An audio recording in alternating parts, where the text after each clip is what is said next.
What's up, guys? It is JD from Let Her Rip Side by Side and Adventure. We are up here, literally. We are up here, up in Michigan. Gonna do a group ride. Trails that I have never ridden on before. Got my Pro R, got Preston's Pro R, got this gentleman's Pro R, got Nick's Pro R. So, gonna do it to you, Nick, putting you on camera. Say what up to YouTube. So. Okay, so I never introduced the gentleman when I picked up my Pro R. I said, this is Nick, and he was like, what up? And went the other direction. So you're gonna be the tour guide for today, correct?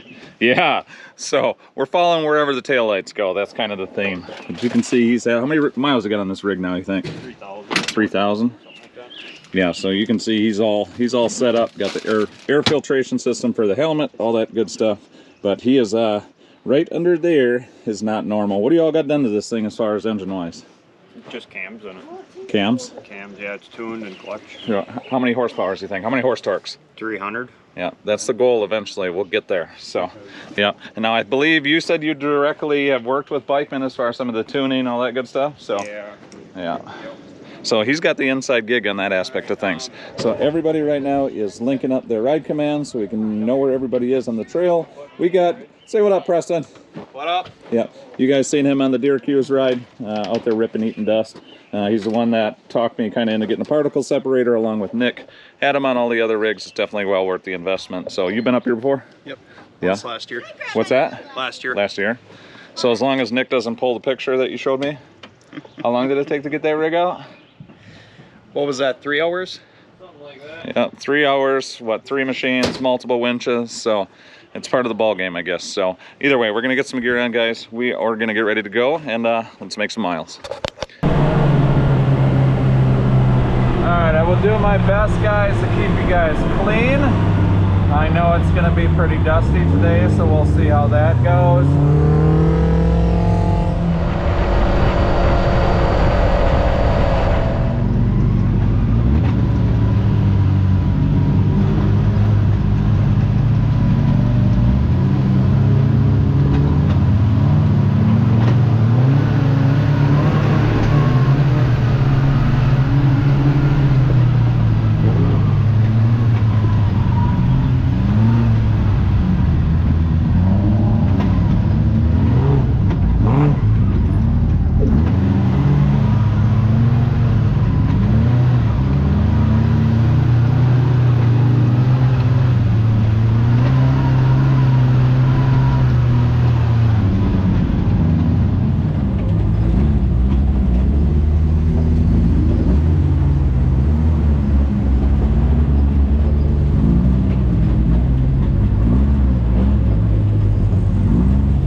Guys, all right, guys. So it got real.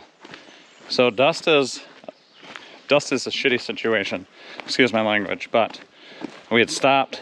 Dust hadn't settled yet, and we had another driver. Not his fault, just unfortunately, you know, bad, wrong spot at the wrong time. We got carnage, just A-arm spent, I think the frame spent, all kinds of stuff. Big thing is, you know, we got the front of his rig is just toast. He said he was doing, you know, 80 when he got on the brakes, and however, safety equipment and stuff did their job like they're supposed to. Preston is a little banged up. He's a little banged up, so. How are you doing, buddy? How are you doing? I'm doing. Yeah. So he's got some banged up knees. Her helmet actually came off, but they were wearing helmets. Their safety harnesses and stuff did their job. He's going to the emergency room, correct? Yep. Yes. Stitches. I won't show you.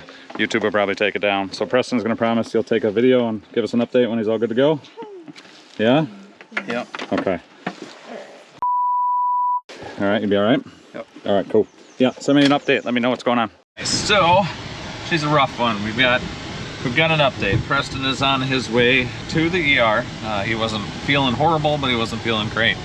Going to get his knees stitched up, and Scott and I, say what up, Scott. What's up? Yeah. So we have trailer in tow. I don't know if you can see it back there.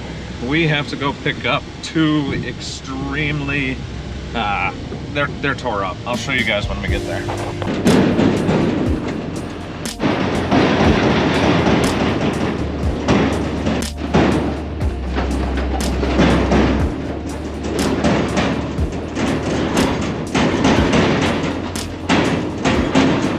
This is the carnage report. All right, as you can see, we've got hit hard enough that his rim literally exploded. We think we bent the frame. Obviously, the trailing arm is toast. Both radius rods are toast, and we got they're just machines. They're just rigs. But this is, unfortunately, this is Preston's. It's only got a couple hundred miles on it. That's the shitter part, but just toasted that thing. He said he was doing 80 miles an hour before he hit the brakes, and unfortunately the dust got the best of him. So drive within your, you make sure you can see where you're going. You know, especially if it's dusty, we got to fall back a little bit. Luckily the safety equipment did the job. So now next step is getting these cantankerous things on the trailer and back to camp. Are still both drivable. Get this one loaded up.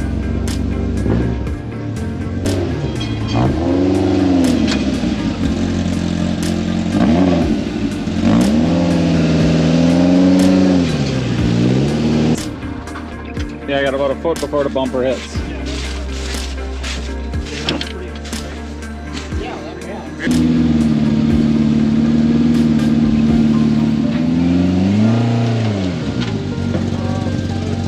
Yeah, I got about a foot and a half.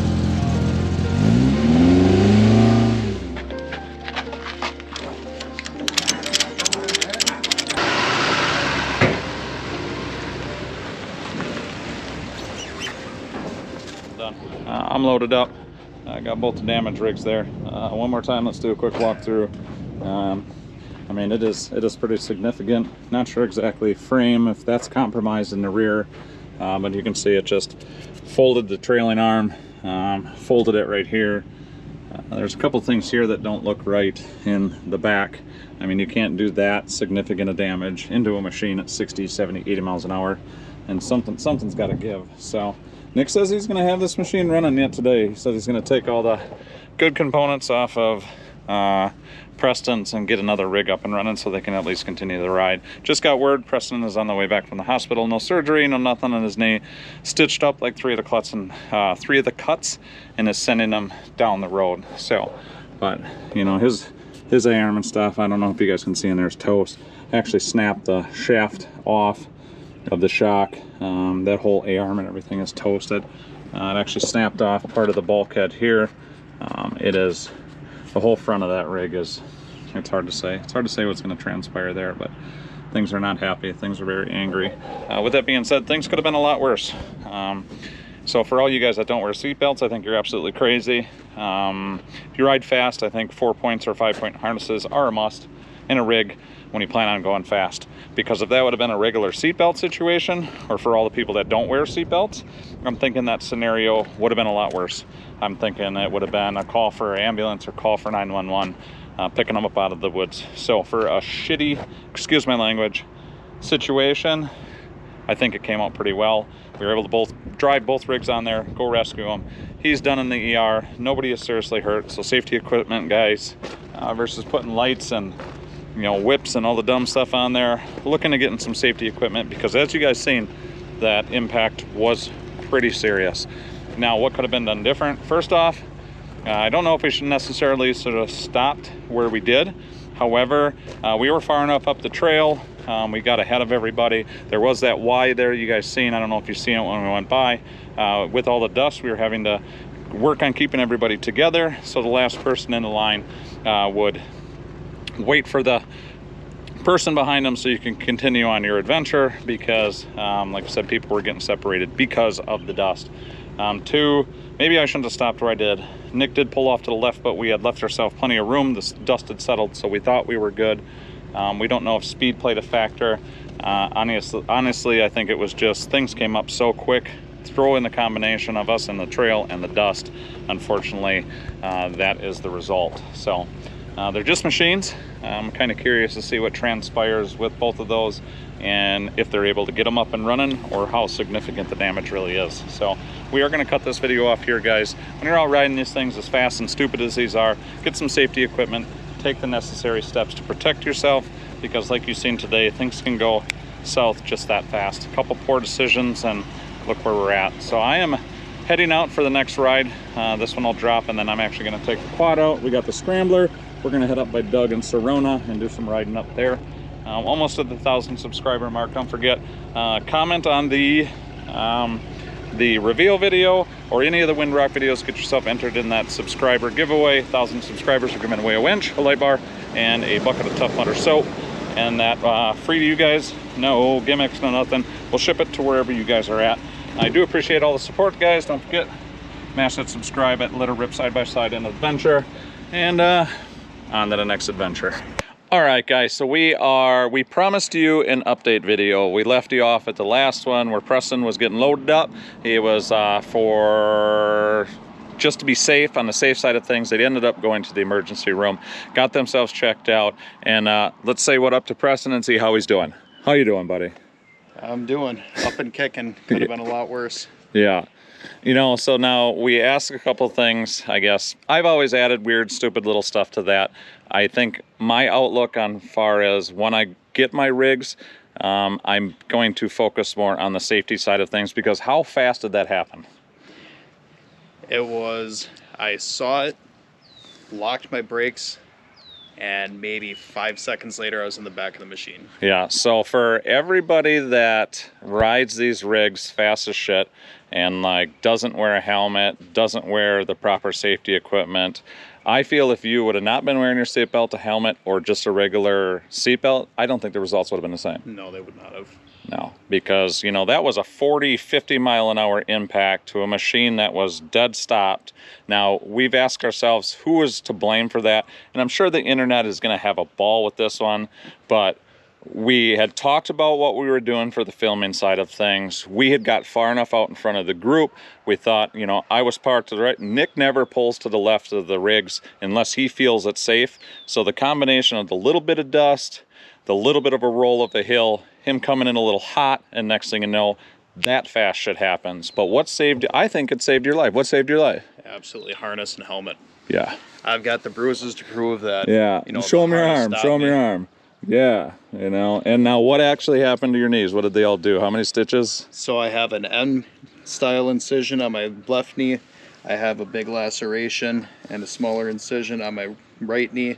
It took 9 stitches to get the big laceration shut, 1 in the middle for that small incision, and it took another 8 of them to close the other M-style one. Yeah, so, so key point of all this is shit happens, excuse my language, but proper safety equipment, that stuff is out there for a reason. I've never been a firm believer, and sometimes I push those things that, I don't need to wear my seatbelt. What I seen this weekend, not only did the rig hold up pretty well, You know, Can't believe how well that took the hit. yeah, I mean, they are a little banged up, but both of those machines, we feel, they kind of looked them over. Nick's going to take a look at them here this week, and they believe that they are repairable, or they're going to get them both up and running. So for a 50 to 60, 70 mile an hour impact on a dead stop machine, these guys walked away, couple bumps and bruises. His girlfriend's a little sore, same thing, but everybody's all right. They're just rigs. And what do we always say? On to the next. On to the next adventure. All right, guys, thanks for watching.